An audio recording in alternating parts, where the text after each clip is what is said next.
Hai, Assalamualaikum kawan-kawan semua yang ada di Aceh. Saya hari ini ada di kantor PBB di New York. Jadi bersama kita adalah kawan kita yang juga di sini di acara Indigenous People, orang-orang asli. Ini Krista. Krista, perkenalkan sama orang Aceh, Krista. Assalamualaikum teman-teman yang ada di Aceh. Nama saya Krista. Dulu saya kerja di Indonesia bersama teman-teman Papua Barat, tapi kemudian sudah kenalkan orang Aceh juga.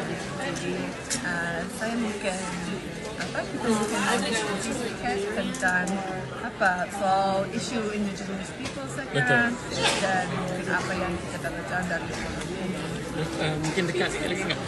Jadi begini, mungkin Krista bisa kasih penerangan sedikit tentang Indigenous People yang dibuat di PBB di sini untuk rakan-rakan kawan-kawan di Aceh supaya faham apa itu Indigenous People yang di sini. Ya, jadi forum ini salah satu platform untuk banyak Indigenous People seluruh dunia kumpul di sini untuk diskusi isu-isu yang penting untuk kami. Dan kita bagi partnership, bermitraan.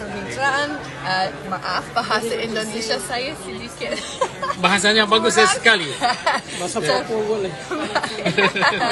Tapi untuk membangun mitraan bersama untuk dengan isu yang penting untuk seluruh dunia Indigenous Peoples-nya, kita punya masalah dengan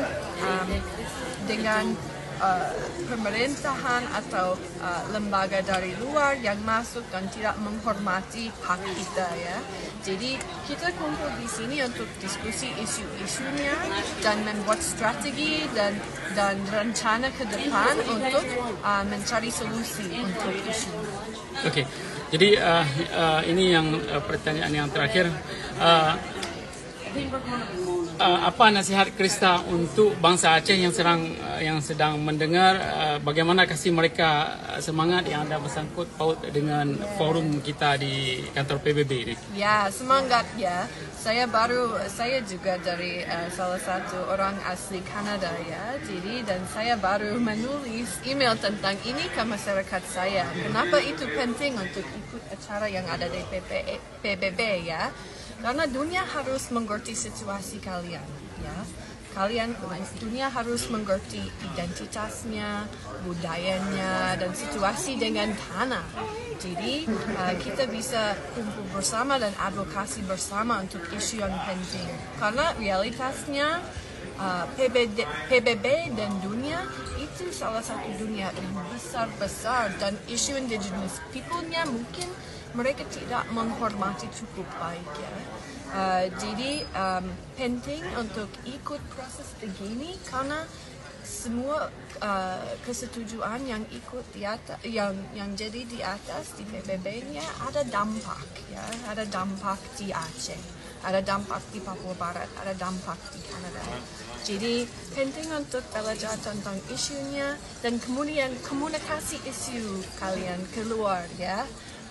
Jadi kita semua bisa belajar dari isu di Aceh dan kerja bersama untuk membuat hidupan yang baik untuk kita semua sebagai Indigenous People.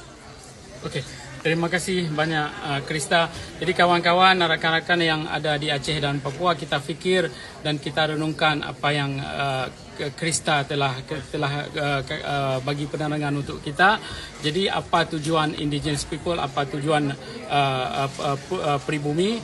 Jadi terima kasih sekali lagi Krista. Terima kasih banyak. Terima kasih dan selamat Idul Fitri. Mungkin sudah terlambat, tapi ada 1 bulan. Tapi masih pesta, ya, dan semoga bisa makan dodol Aceh, ya. Iya, nanti 1 hari.